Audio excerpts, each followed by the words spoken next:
Fala pessoal, bom dia, sejam todos bem-vindos a mais um Giro de Mercado. Toda segunda-feira nós temos aqui o nosso giro semanal, onde a gente vai fazer um resumo do que aconteceu na semana anterior e qual é o foco para essa semana, beleza? Então não saia do vídeo, fique aqui conosco, aqui não tem vinheta, não tem corte, beleza? Bom, chegando agora, quem vos fala sou eu, eita, eu travo a língua aqui. Quem vos fala sou eu, Vinícius Vilas Boas, sou assessor de investimento da XP Investimentos e sócio do escritório Cashwise, beleza? Caso você ainda não tenha conta na XP, aqui na descrição do vídeo tem um link para abertura de conta, beleza? Assim que você abrir a sua conta, você vai aparecer na minha base de dados e aí eu entro em contato para poder marcarmos uma reunião para definir qual é a estratégia que teria que ser usada para os seus objetivos, beleza? Bom, não deixe de clicar aqui no like, de dar uma compartilhada nesse vídeo para me ajudar a entregar esse conteúdo a mais pessoas. E também não deixe de ativar o sininho de notificação e se inscrever, porque isso me ajuda bastante, beleza? Bom, agora sem mais delongas, vamos entender o que aconteceu no mundo. Nós temos alguns direcionadores de mercado, tá? Então, olhando lá para fora, nós tínhamos para esse ciclo agora, início de corte de juros norte-americanos, beleza? Esse é um primeiro direcionador. O segundo direcionador é a recuperação econômica chinesa. Então, China crescer acima de 5,5% ao ano, tá? Então, esse é um outro direcionador de mercado.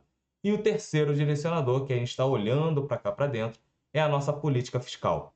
Então, nós temos alguns direcionadores de mercado que vai trazer apetite ao risco ou vai retirar apetite ao risco dos mercados globais, tá bom? Bom, olhando para a semana passada, nós tínhamos o simpósio de Jackson Hole, né, que é um simpósio onde a distrital de Dallas, né, do Federal Reserve, que é o Banco Central norte-americano, reúne todos os banqueiros centrais do mundo todo, né? Então, isso acaba trazendo muita atenção, chamando muita atenção dos investidores, ainda mais quando as atenções da galera está na política monetária do mundo, né? Então, recapitulando, nós tínhamos em 2020 pandemia, muito afrouxamento monetário para as economias não pararem e tal. Então, o dinheiro foi injetado, taxas de juros foram cortadas e isso gerou o quê? Inflação, né? A inflação no mundo todo começou a subir e depois os bancos centrais começaram a subir taxas de juros para controlar a inflação. Isso foi o que aconteceu. Estados Unidos foi um dos últimos a subirem a taxa de juros. Só que com a subida da taxa de juros, você começa a travar um pouco mais a economia, né? A travar esse crescimento. Então, a função do Banco Central é prover, né, esse crescimento econômico e controlando ali, auxiliar no crescimento econômico e controlar a inflação, beleza? Então, a partir desse ano, né, a partir do finalzinho do ano passado, já se teve uma expectativa muito grande com o corte de juros norte-americano. Por isso que esse é um dos direcionadores de mercado, tá? Aqui no Brasil a gente já começou, a gente foi um dos primeiros a subir taxa de juros e um dos primeiros também a iniciar o corte de juros. Só que agora tem uma outra sinalização que a gente já vai falar. Com a fala de Jerome Powell, que é o presidente do Banco Central norte-americano, JP, né, vamos falar assim, né, ele acabou sinalizando que chegou a hora de cortar a taxa de juros. Só que algumas coisas precisam ser olhadas com atenção. Então, ele mencionou que o equilíbrio do balanço de riscos do Banco Central ele precisa ser avaliado, precisa ver como vão ser os dados, por exemplo, de inflação. Essa semana temos o PCE, que é o índice de preço de gastos de consumo lá nos Estados Unidos, aonde pode sim sinalizar o ritmo de corte da taxa de juros norte-americanos. Porém, já chegou a hora e todos os dirigentes do Fed, após a ata que saiu também na semana, sinalizou que todos os dirigentes do Fed estão confortáveis em iniciar o afrouxamento monetário. Beleza? Isso trouxe apetite ao risco, onde tivemos máxima histórica aqui no nosso Balvão da Massa, que a gente já vai falar, e também nós tivemos apetite ao risco lá no mundo todo, beleza? Olhando para os mercados agora, nós temos aqui índices norte-americanos tendenciando uma abertura positiva, certo? Nós temos Ásia e Pacífico que está majoritariamente no campo positivo, mas fechou sem uma direção única. Lá na Ásia, nós temos uma parte dos investidores olhando com positividade esse afrouxamento monetário, né, dos Estados Unidos, todo mundo estava esperando isso, e uma outra parte também, um outro lado da cabeça do investidor, está olhando para as tensões ali no Oriente Médio, não só na Ásia e Pacífico, mas hoje também olhando ali para a Europa, nós temos também a Europa sem uma direção única, né? Então, alguns índices levemente negativos, outros levemente positivos, tá? Tirando ali o feriado no Reino Unido. Bom, as tensões ali no Oriente Médio, teve ali um ataque mútuo entre Israel e Hezbollah. Isso acaba trazendo mais tensão e isso faz com que a galera busque um pouco mais de segurança e diminua o apetite ao risco, tá? Olhando o petróleo com essas tensões acaba ganhando um pouco mais de força, até porque petróleo recuou bastante nos últimos dias. Então, o Brent voltando para casa dos $80 e o WTI trabalhando ali novamente acima dos $75, tá? Índice DX neutro no momento, 0,06% de alta. Teve uma queda bem interessante. Lembrando que nesse ano a gente já esteve com o índice DX a 106 pontos, né? Então nós estamos ali com 100 pontos agora. Isso é bem interessante. Teve uma fraqueza no dólar após a notícia também, que gera a sinalização de Jerome Powell na sexta-feira, beleza? Bom, olhando aqui outros ativos de segurança, né? Então nós temos aqui os treasuries norte-americanos com preço subindo, rendimento negativo, isso é positivo para os ativos de risco. E nós temos aqui o nosso Ibovão da Massa, que fechou a semana com 1,24% de alta, no mês com incríveis 6% e no ano subindo 1% aí, tá? A gente já teve aqui no ano uma queda acima de 10%, tá? Já chegou já ali 10 e pouco, 11% de queda no ano e muita gente achando que o Ibovespa tinha acabado. Volatilidade é vida, beleza? Bom, agora vamos olhar aqui o nosso índice Ibovespa, o que que aconteceu, né? Então nós tivemos aqui o índice Ibovespa por 3 dias consecutivos, fechando na sua máxima histórica e o máximo que chegou foi ali, vou botar aqui agora para vocês, ó, foi ali em 137.076 pontos, tá? Vou ampliar aqui para vocês. Bom, então essa Fibonacci sai daqui, não faz mais sentido ela estar, e vou traçar uma nova Fibonacci, porque nós temos aqui, vou desconsiderar as sombras, tá? Vou desconsiderar as sombras. Por quê? Nós já começamos nesse dia aqui, ó, se você olhar, uma falha nessa alta, tá?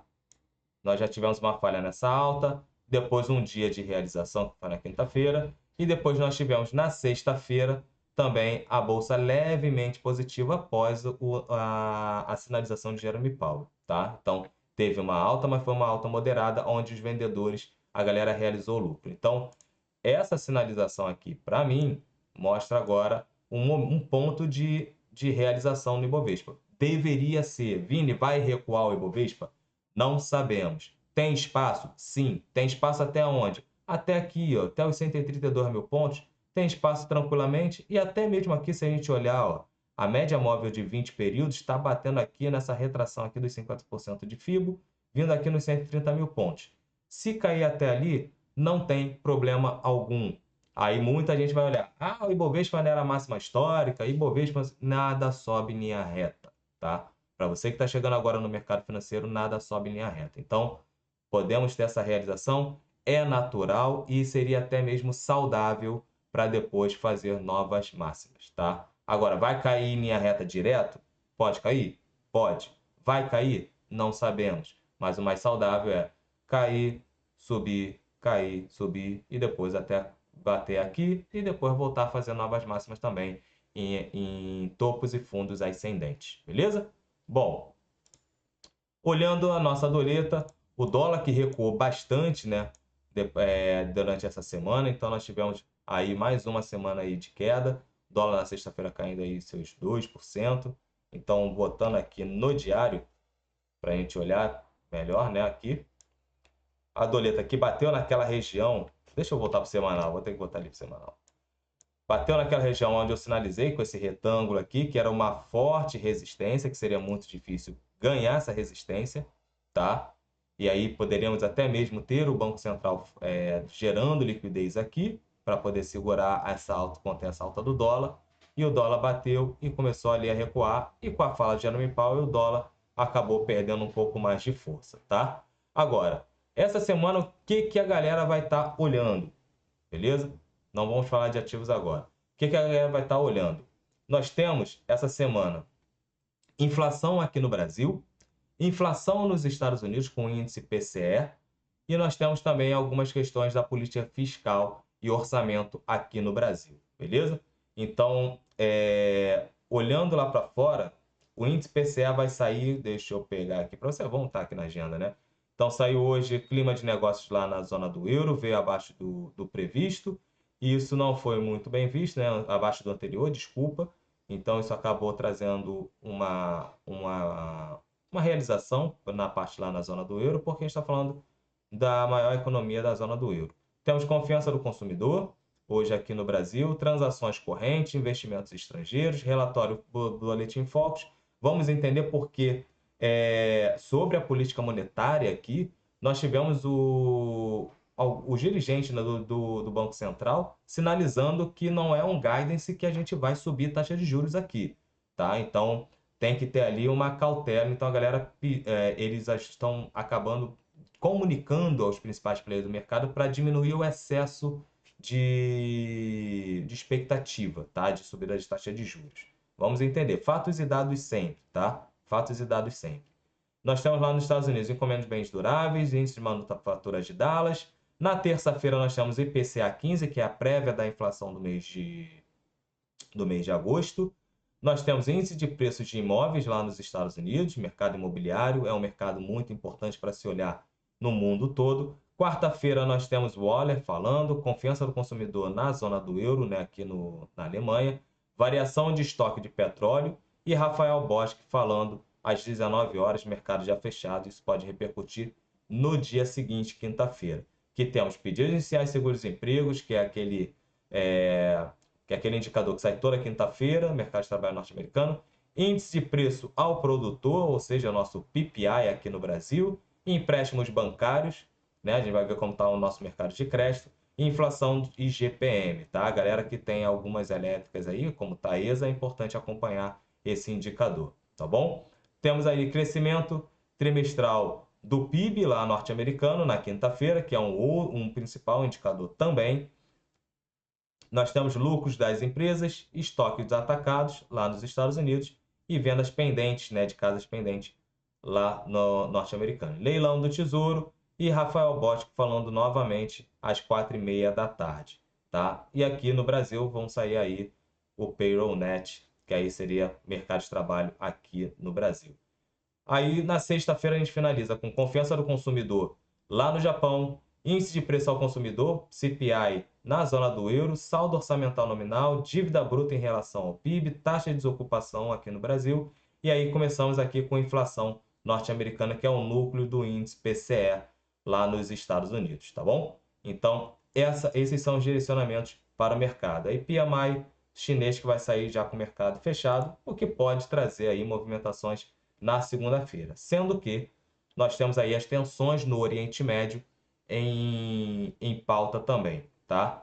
Agora, aqui a galera vai estar de olho aonde? Nós temos as atenções voltadas para o projeto de lei orçamentária anual, né, de 2025, que o governo vai encaminhar para o Congresso na sexta-feira, tá? E nesse mesmo dia nós temos aquela divulgação, como eu mostrei ali, que é o relatório sobre política fiscal que o governo vai inserir as contas do governo, tá? E a terça-feira o IBGE lança ali o nosso IPCA 15. Bom, esse é o giro de mercado de hoje. Muita atenção com o capital de vocês, beleza? Então, muita calma, tem espaço para realização, mesmo quando a gente olha ali a maioria dos investidores, a maioria das casas, sinalizando que para essa semana teríamos mais altas, tá? Se tivermos mais altas, quem está comprado desde ali de baixo, parabéns. Então, tá sabendo trabalhar muito bem com a renda variável, quando o mercado cai, indo para os seus aportes, sendo mais agressivo nos aportes, tá? Para poder surfar essa onda quando a bolsa está em cima, tá? Tá subindo, beleza? Mas se realizar, a galera que tá com sua reserva de emergência, essa reserva de oportunidade, desculpa, vai poder gastar essa reserva comprando mais ativos quando os preços caírem ali novamente para uma realização, beleza? Então, forte abraço, pessoal, e até mais com mais notícia aqui no canal. E não deixe de seguir o canal lá no WhatsApp, que é só clicar aqui também que tem um link para vocês, beleza? Valeu!